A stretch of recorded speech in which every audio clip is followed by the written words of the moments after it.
But try to go through as many people, events, and places that you know. And I always talk about historical context. When you read a document, think about the events that happen. But when you get something thrown at you out of the blue, I really have no idea what the DBQ is going to be on. I mean, it literally could be on the Progressive Era, it could be on the Cold War, it could be on the events leading to the American Revolution. I mean, fine, whatever, we do what we have to do. But you need facts, you need information in your essay. It has to be outside information. For a DBQ, it is not a summary of the documents. I know you can all summarize the documents. It's using the documents and relating it to what you know. People, events, places, facts, and how that can answer your thesis statement. And so what we do very quickly is it's a little brainstorm list. And you make a quick little list, boom, you write down, just jot down 10 to 15 things. It's amazing how much this will help you with your essay. Now, the essay I'm giving you on the DBQ, here it is.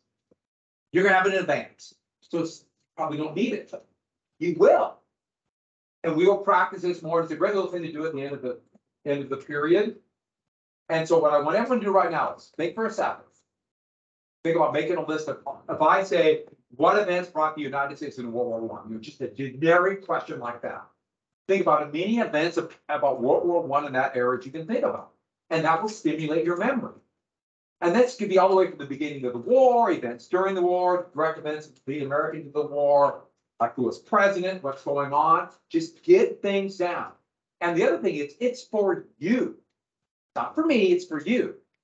You can use abbreviations, your own personal shorthand. You don't need to write down every word. Hopefully you know what you mean when you write down something. It's just a quick little list. So let's think about a second. Let's just come up with something right now. I'm just going to go around and pick people. A point, coming at World War I. Ready? Thought about it? Your mind clear? Does anybody want to volunteer to start? Yes. Thanks. Thanks. Bonds, great. And just got, and you know what you mean. Here's another one. Anybody else? Yes. Zimmerman, no, very good. Yes. Yes. Nationalism, very good. Anybody else? Yes.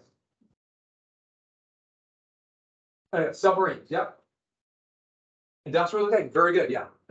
Belgium, very good, yeah. Say it again. Nationalism, yes. Old versus new monarchies. Very good. Any others? Any others? Yes. Yeah, imperialism, very good, yeah. Lusitania, yeah, very good. I know, it's just pronunciation. Anybody else? Oh, excellent. Yeah, July crisis, good. Another one. Make the world safe for what? Democracy. Yeah, democracy. Where was the United States sending cavalry to? We have the Allied intervention, so that works too. Before, when the U.S. entered the war, the U.S. had cavalry where? From Mexico. Mexico. There's another one. What were the big battles in 1916? Horrible battle. Cannonburg 1914, but good one. Somme and Verdun, yeah. By the way, me saying that, does that sound fit? Who kept us out of the war? Who was president? And who got us into the war? If you can go down a list like that, those are the countries you add to the essay. Those are your facts. That's your information. If you can come up with 10 or 15 things in that era, you've got enough facts for your essay. Or you just stimulated memory, remember stuff. If you do that before you ever read the documents, that's why I always want you to think a little bit of historical context. That's why I said from day one, reading a document, think about what's going on. You can think about those things. It'll help you understand the document. It goes from being a bunch of words on a piece of paper to a bunch of words on a piece of paper that you kind of understand. Now, hopefully you really understand. And it's a great little tool. And so tomorrow, I asked you to read that little document about the Treaty of Paris. So tomorrow we'll do it real quick on that document. Just go on the class, not in the assignment, just quick brainstorm, okay? It's a really good tool to learn things. It triggers memories, and it only takes a few seconds. You just make a quick little boom. Would you like the documents now? I decided to give it to you now. Anyone get them yet for Friday? Yeah, come. And you're here. I decided to give it to you a day early. What the heck, right? And so you have it, but no one else in this room, right? 25. Let's see if you remember for the document, just really quick. Who were the people who, no matter what, they were in the Senate and they opposed the Treaty of Versailles? Yes. Republicans. Some were Republicans, some were Democrats, so, yeah, irreconcilable. I was so close. And everyone needs it in this world? Who are the people who, extra, just hand up the extra. Hand it all the way up, we'll get eventually up to the front. Who are the people who wanted changes to the Treaty of Versailles? Someone said reservations. And then there was loyal Democrats who basically were stuck with it. But there were, most of the reservationists were Republicans. Almost all. Irreconcilable, there was a lot of both parties. Then loyal Democrats. Yeah.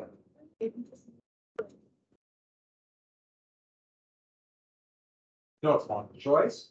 It was short answer question for every other people to read. And then yes.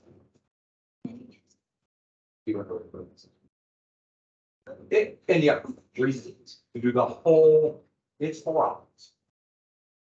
Well, look at it this way. It's, yeah, you got a long time. In every, almost, I mean, last year, I don't think everyone finished with enough time. And there were some people that were down a half hour. I mean, it's a lot of time. I know you're, that last essay, your arm's gonna be like this. I understand that. Yes.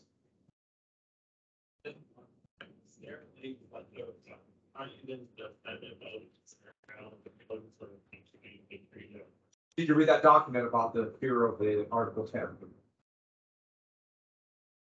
You didn't read that?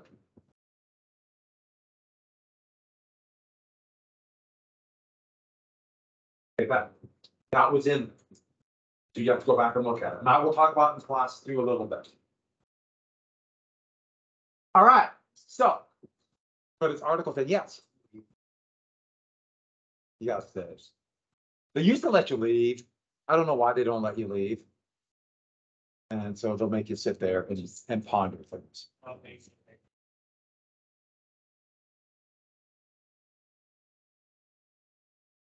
Yeah, I don't know why. I don't know why. Yeah, they used to just let you go when you were done. That was really nice. Especially, you know, it's almost always in the same day as parade. A lot of people have floats, or I'd be in the band or whatever it might be. They could big race down. And now, and yeah, if it's at the same place, it was downtown at the whatever the hotel is downtown. That would be convention. Definitely meeting area. You're downtown. All right, so let's go ahead then and let's finish up the events. We get to U.S. into the war. We talked about that. We talked about the Russian Revolution, Allied intervention. Do we get to this? So let's do mobilization. The U.S. had to go from scratch and start mobilizing for the war. Almost immediately, I mean, just from scratch. And so, by the way, I will talk about Article 10, don't worry, but you also had to read them. How to pay for the war.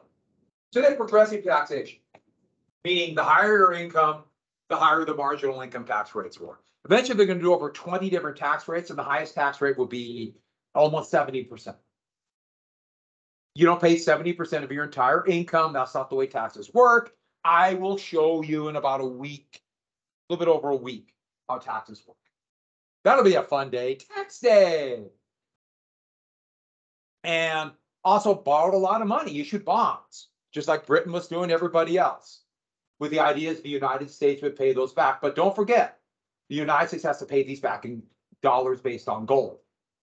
So it complicates things dramatically.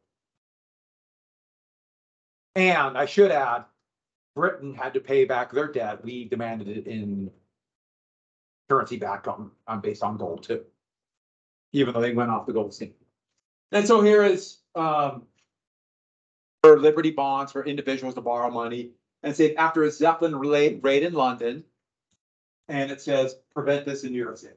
Now there's no threat that happened in New York City at that time, but that same thing, be afraid. It's a good one. And by 1917, the Zeppelin raids were just about done because the Zeppelins were so vulnerable. A couple more things we had to get. So with that, there's going to be massive inflation. Prices are going to double in 1918 and then double again in 1919. And the country did a horrible job dealing with inflation. They had a similar thing in the Civil War. They just didn't know how. They did a much better job in World War II. And you think about it, the government is demanding everything. Every single product, from food to steel to nitrates for gunpowder, the government's demanding it all, so prices going up. But not only that, companies are switching from consumer items to items for the military. So consumer items are now rare, and therefore the price goes up, and companies are going to gouge. I mean, you saw price gouging during COVID. In fact, the head of one of the largest grocery chains, a store called Kruger, which is in the process of buying Safeway and Albertsons right now to be even a bigger monopoly. The CEO just admitted yesterday that, oh yeah, we took advantage of COVID to raise prices about 30%, meaning they were gouging. So that's what happens. You wonder why there's so much inflation? Yeah. So we saw a similar thing, and I should add, like World War I, we saw the same kind of thing here because they had a worldwide pandemic too. Horrible. And then war boards. Sometimes it's called war socialism, where the government is taking over state control. But Wilson decided to have full total control of munitions. It did not work very well, and companies resisted this. But they credit the War Industries Board and the WIB. And Bernard Baruch was the first leader of it. Relatively ineffective. He was a financier, put in charge. And this went against Wilson's whole thing about competition. And they tried to organize the entire process of defense manufacturing. And on the surface, it made sense. You make artillery, you make tanks, you make planes. It was a disaster. There were production halts, mistakes, had to retool, change the factories a number of times. Companies like Ford refused to cooperate. The United States did not start producing large amounts of munitions and weapons until 1919. What's the problem with that? Yeah, the war was over. The United States, most of its soldiers used British rifles, French artillery, French machine guns. And trust me, they were charging top dollar. The weird situation where the French and the British were borrowing money from the US and then turn around and charging the United States a lot. It didn't work. World War II was much better, but they still had lots of problems. And food would be a big issue. There's all kinds of boards, but the two we have to get.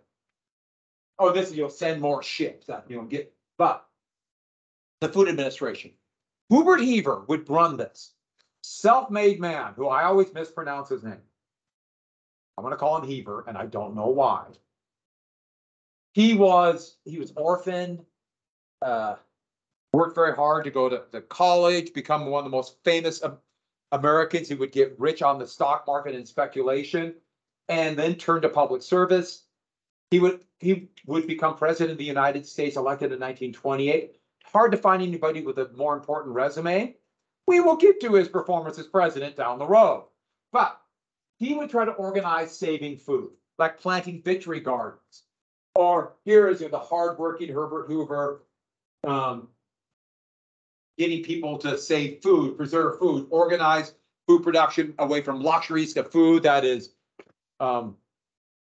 good for the military, can be saved, etc., sent to our allies. And for example, during the Russian Civil War, there was a famine that killed over 1 million Russians. And Herbert Hoover, after the war, would use that same apparatus of the food industry to send millions of tons of food to Russia. During the Civil War, good and bad elements with that, but Heber's going to have an amazing reputation. And some of the food you could buy during that time would be this delicious sandwich.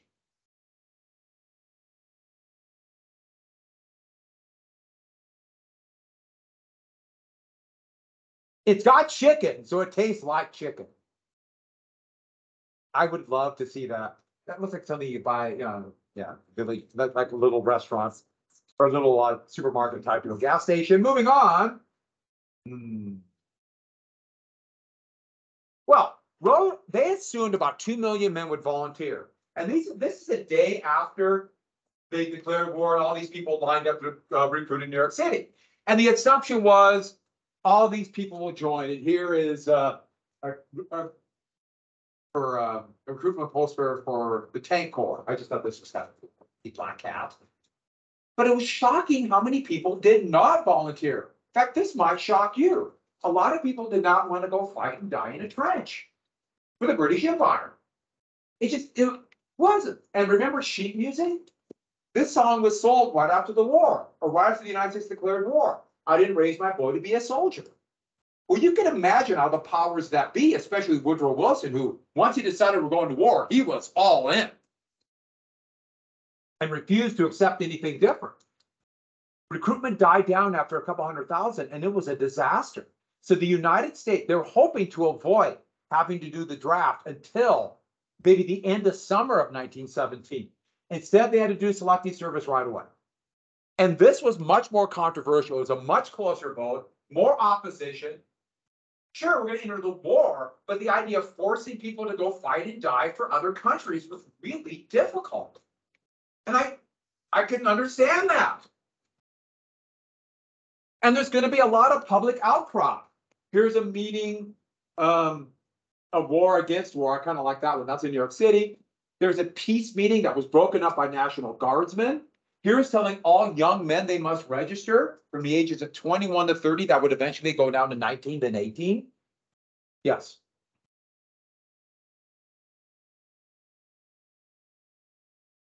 It's the same thing. The selective service is the actual apparatus that will draft the soldiers. So we call it, so selective service is the military government program that does the drafting. And they did it by random birthdays. They just randomly chose a birthday. And they would be number 1 to 365. And let's say your birthday, whatever, what is today, the 6th? I still have it in February. I decided to go back in February. I miss February so much. March 6th, let's say they would draw out March 6th, and that would be number 1 on the list. And so March 6th, you're number 1 to go. Then 2, 3, 4, all the way down to 6. That's how they do it. They just randomly choose birthdays. According to the Selective Service Act that was passed in 1979, that we still have today, to prepare just in case, that's how it would be. Well, there was a lot of anti-draft feeling, a lot. Protests all over. And almost immediately, you can imagine how those who were for the war are thinking, is this pro-German thinking? Is this treason? And remember the whole goal of total war, to try to convince your enemy, the people in your enemy's country, to revolt. And it just happened in Russia before the United States intervened. Wilson's reaction, you could imagine. He went nuts. He totally freaked out. There must be German spies everywhere, pushing German propaganda, convincing Americans not to join. All good Americans would have volunteered if not for this anti-war treasonous activity.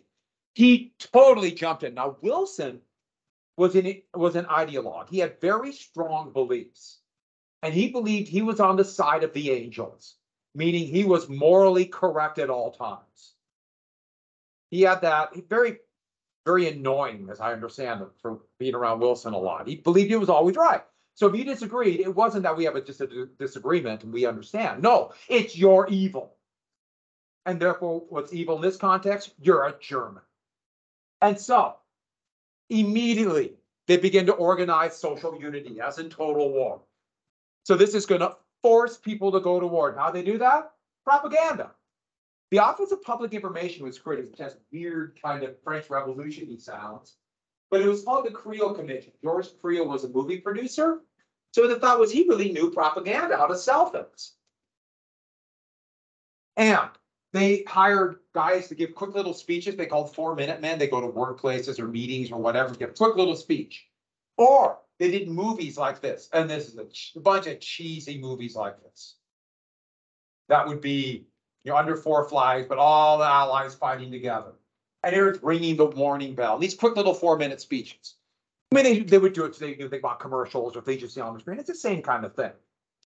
They might, it was relatively new then, so they might have to find more creative ways to do it today, just because we've seen it, but still the same thing.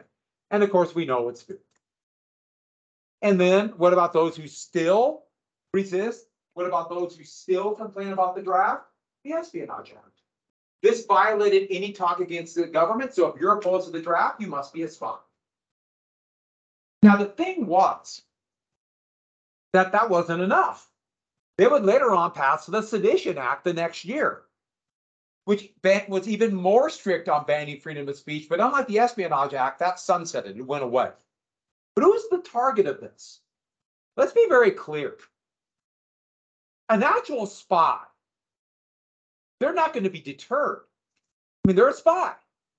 They've made the analysis, especially if they really believe in what they're spying in, and they're gonna keep doing it. Or for that matter, if somebody really did want to change the government of the United States, they're not going to stop. They're true believers. Who will they shut up? Anybody who complains. Anybody who speaks out against the draft. Especially people of German descent. So many German immigrants of German ethnicity came in after the Civil War till 1920. So many, including some of my relatives. My mother's maiden name was Schatz, a very German name, and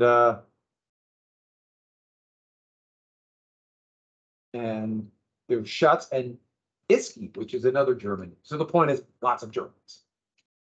Well, also the socialists. There's still a big socialist movement, especially labor union, anti-union. And there were many of them were opposed to the war. As they saw, these are workers killing workers. What are we doing? Why are we fighting this war so the British Empire or for banks to get rich? And they were saying this in 1917. So this is to shut them up. And it was quite effective. They would drum up the fear, look for the enemy. They could be anywhere. Look for anybody speaking out.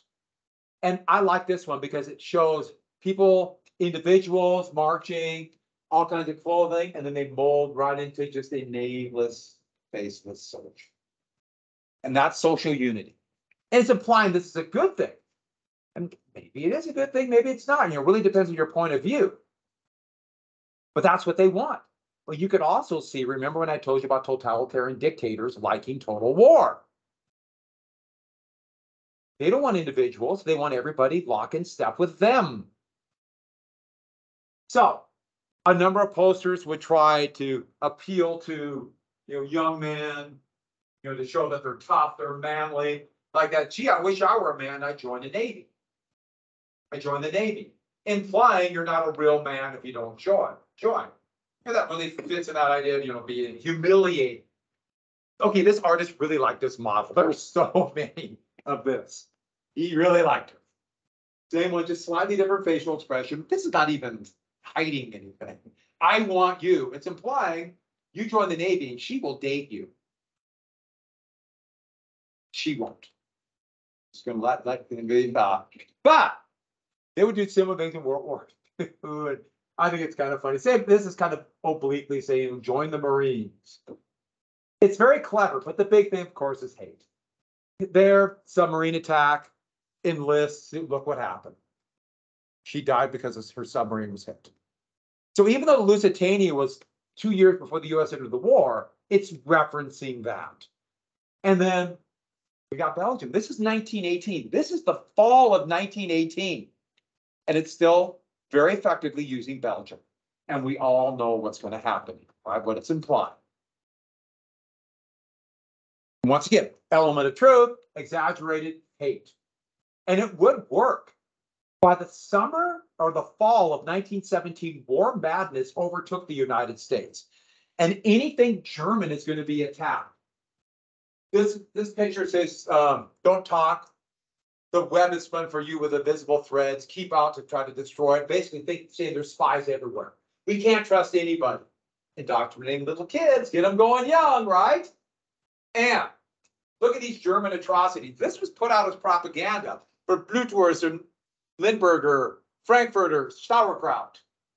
Yeah, I don't like Limburger cheese either. I'm a big fan of blood sausage either. But see that one? I like dogs, but not this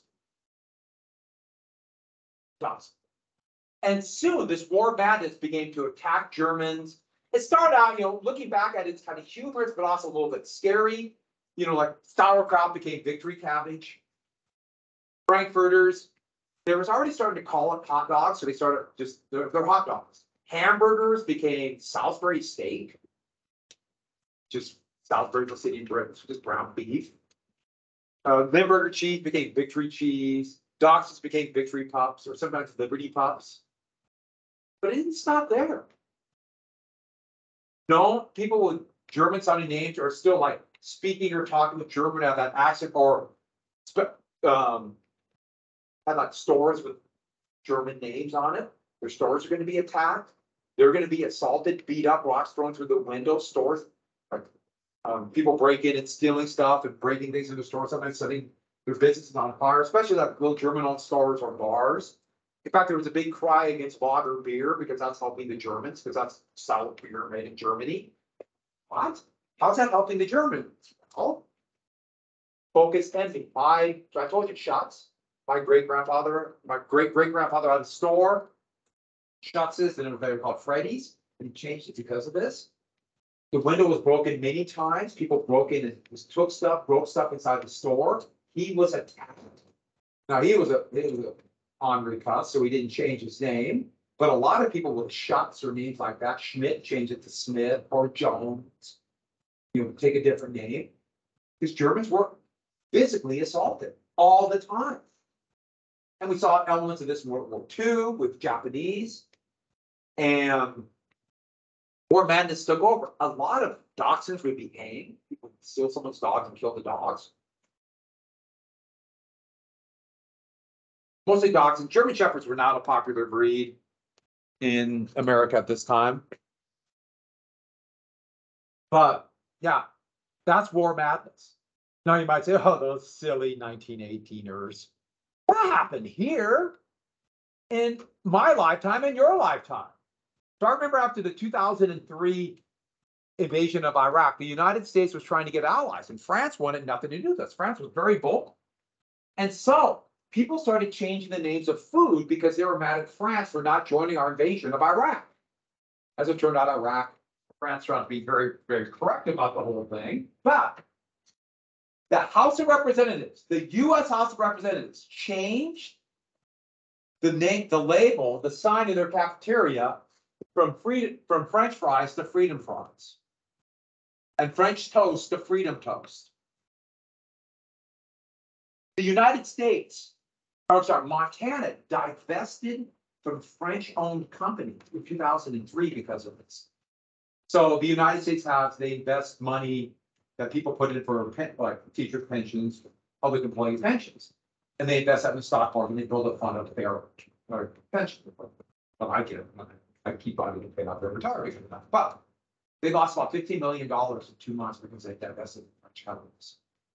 Most famously, Michelin, the tire company. Now, after Russia invaded Ukraine, people started dumping out, and they're not going to sell. This is Russian mustard, but it's also, I saw people dumping out Russian salad dressing, which isn't even Russian. It's made up American stuff. And then here's a guy dumping out vodka. Like, that'll show the Russians. Now, it didn't quite get to that level, but I'm sure he thought, yeah, really? So these are going to be political prisoners, and they're going to be arrested and held. Every state would pass their own espionage act. Montana would actually arrest almost 300 people and hold them in prison. These are 3 Montanans arrested under their espionage act. So Theodore Klippenstein right here, this is what he was arrested for. I just want to give you, this is what his, look at the sentence. Look how many years he was sentenced to for saying that. The registration didn't work.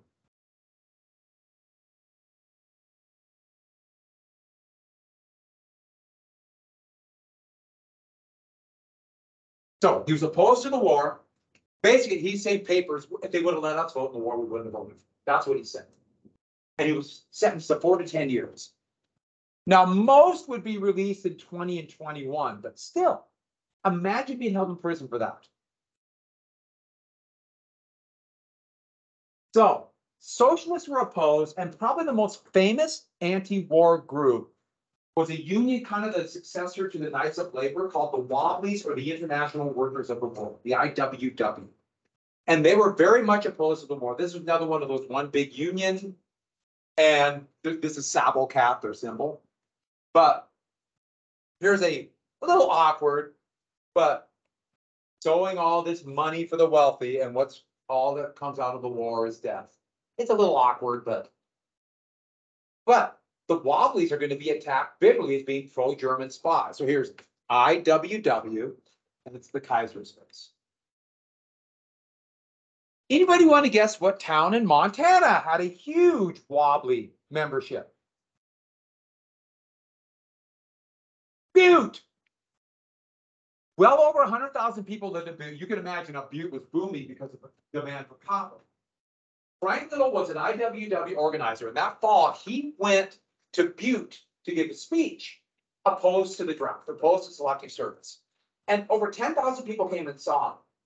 And so Butte had this very turbulent, wobbly anti-war movement and this rabidly nationalistic group that sent this out threatening them. It says 3777. And that is the dimensions of a grave that was set out by the pro-Confederate vigilantes in the 1860s in territorial mapping. And for weird, awkward reasons, this is on Montana's Highway Patrol. And yes. Yeah.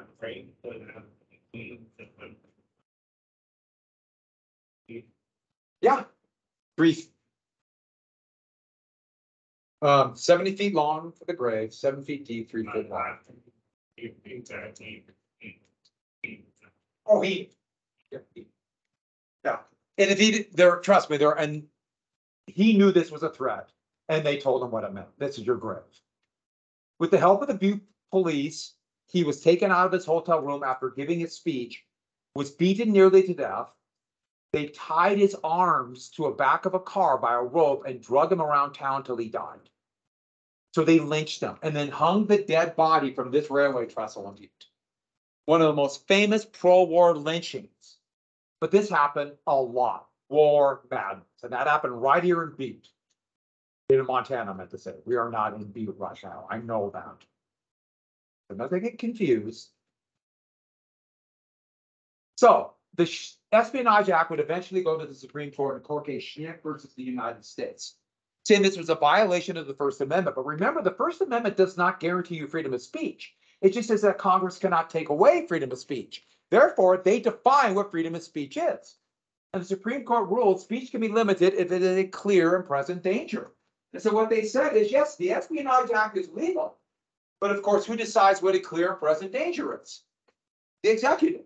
And that gives them immense power. And so, the example that was given for this is going to be by Henry Cabot Lodge, who was in the Supreme Court. He wrote his concurring opinion.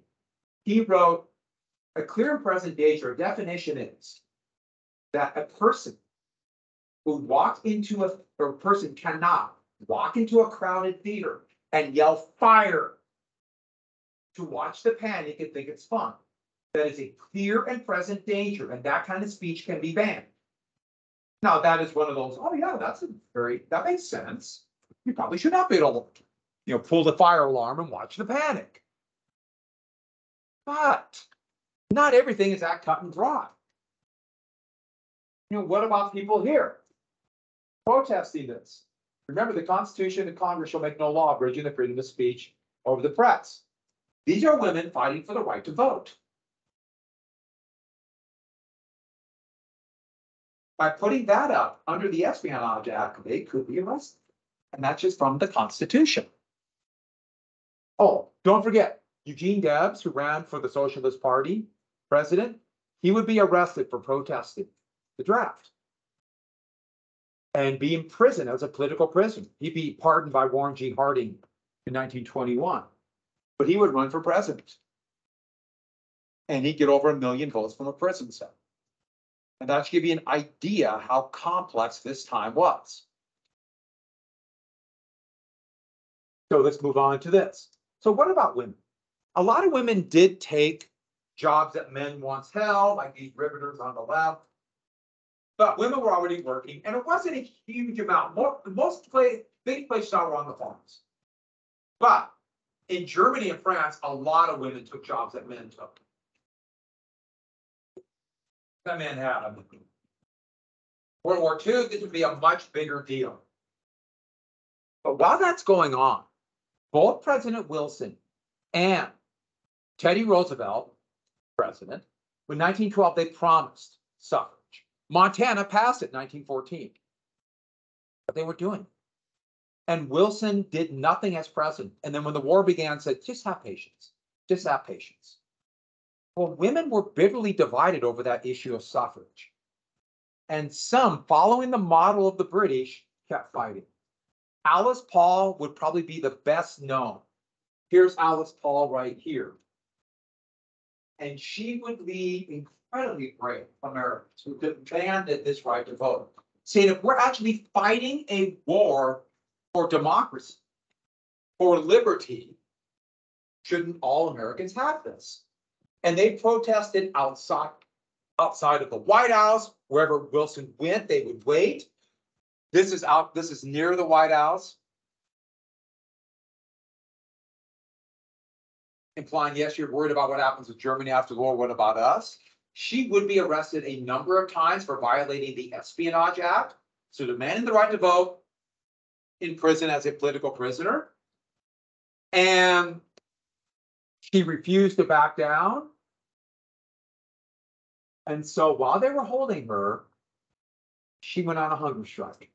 And they resorted to the same thing happened in Britain, forced feeding. And so this is protesting for arrest. She went through hell. Now, forced feeding, I want to be very clear about this. Forced feeding is not really to save their life. Force feeding is a torture. They took a steel tube, had a little hook on it, a little bend-in, and they jammed it down their nose. And the thing is, you cannot be a sinus, and sometimes would break or rip apart their sinus. So this was horrific pain. And they would just kind of jam it in there, and then dump kind of a mixture of egg yolk, water, and flour down that tube.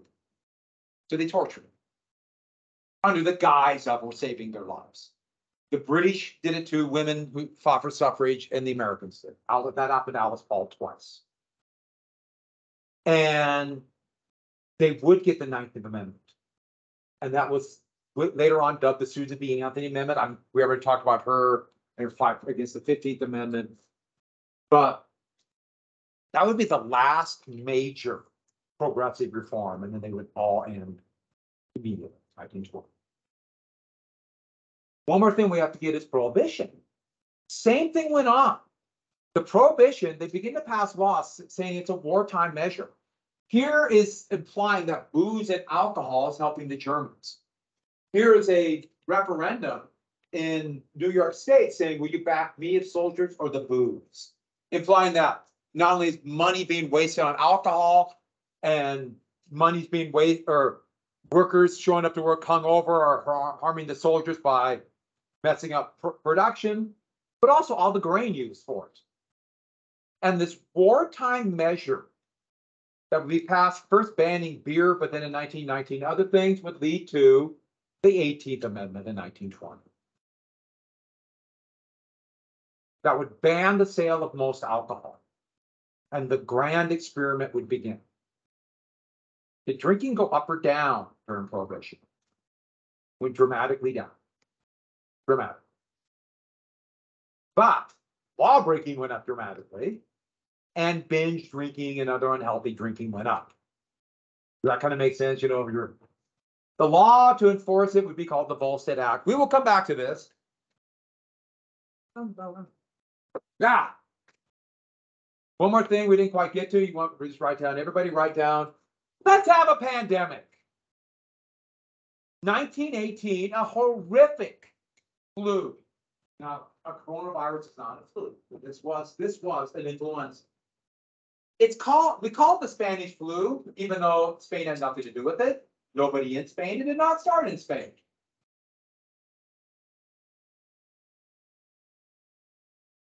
All the wartime countries did censor the news about it. So the first really big reporting of this pandemic would come out of Spain. Since it was the first place in the newspapers, people started calling it the Spanish flu. It almost certainly started in Kansas.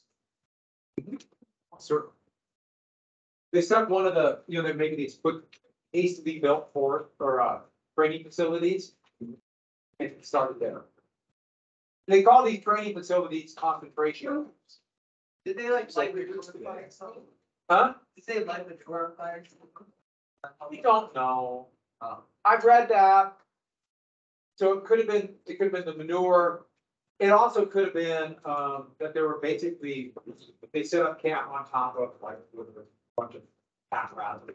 Oh. It could have been them. Yeah. They don't know. Huh. Yeah. See you tomorrow.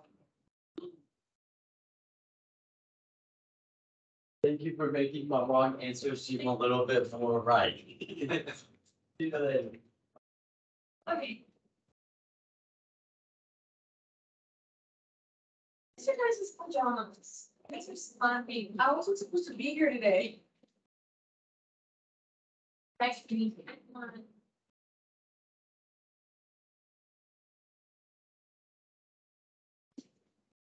I can just be more loud.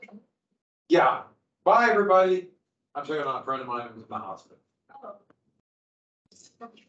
That's why I'm looking at my phone. I'm low.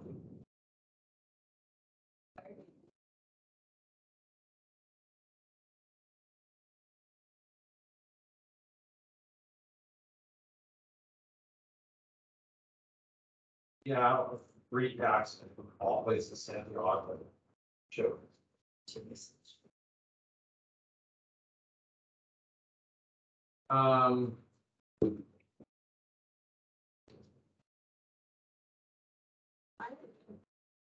Everybody grab one of those. I'm glad to give you the DBQ early.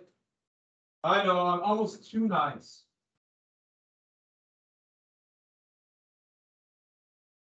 It's the top. It's just supposed to be right. No, I'm a monthly. Okay, we won't have a quiz, but we'll have it. This says wage contingency today. Well, okay. Oh, yes, it's also.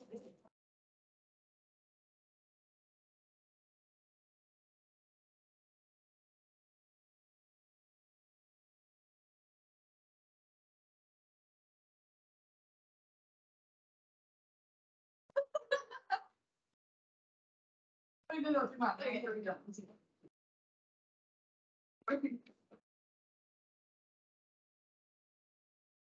Maybe. Oh my gosh, shadow.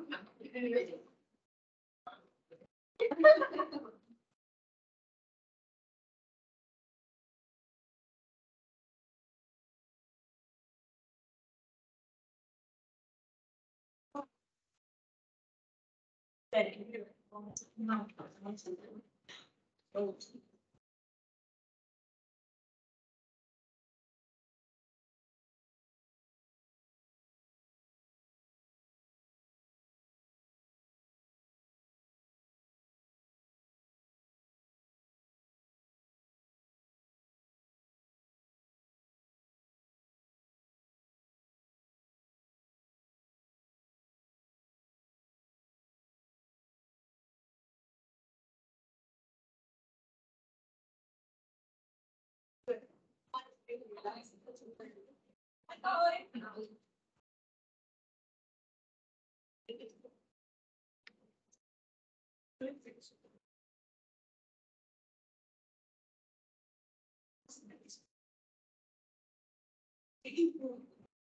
say.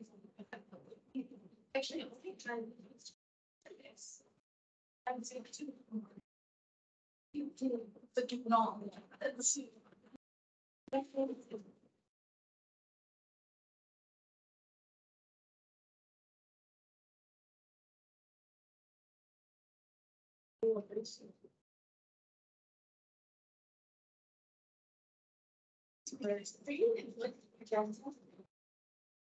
No, it's not so Johnson. It's this pink. Yeah, that was definitely was true. I don't know.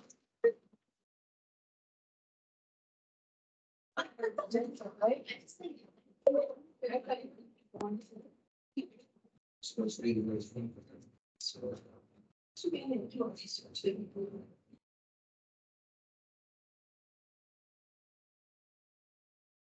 That's the don't ever tell people.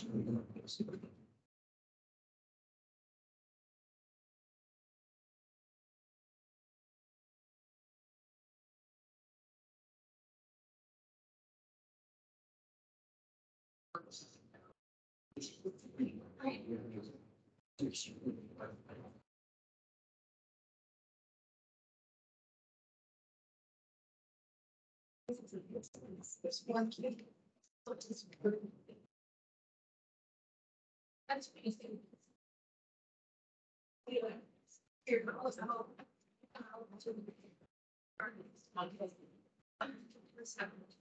I got a chance.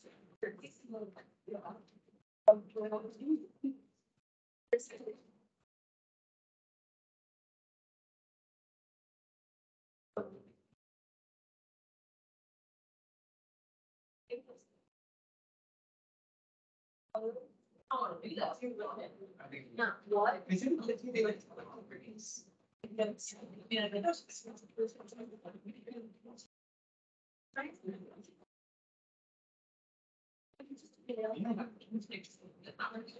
Hey, how we doing today? All right, I want everyone to do this very quickly. Go through your notes, look at the events that led up to the American Revolution. No, I'm kidding. The events that got the United States into the war. I don't like American Revolution on my head. Someone asked me about that in last period.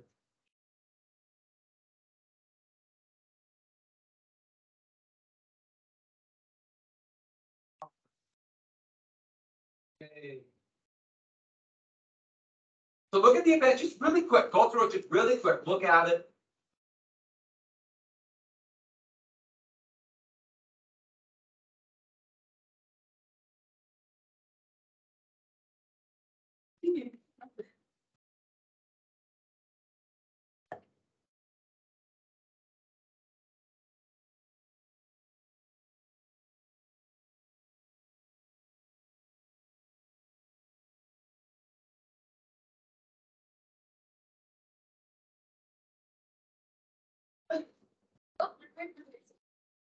Oh, I'm still filming. Everyone say goodbye.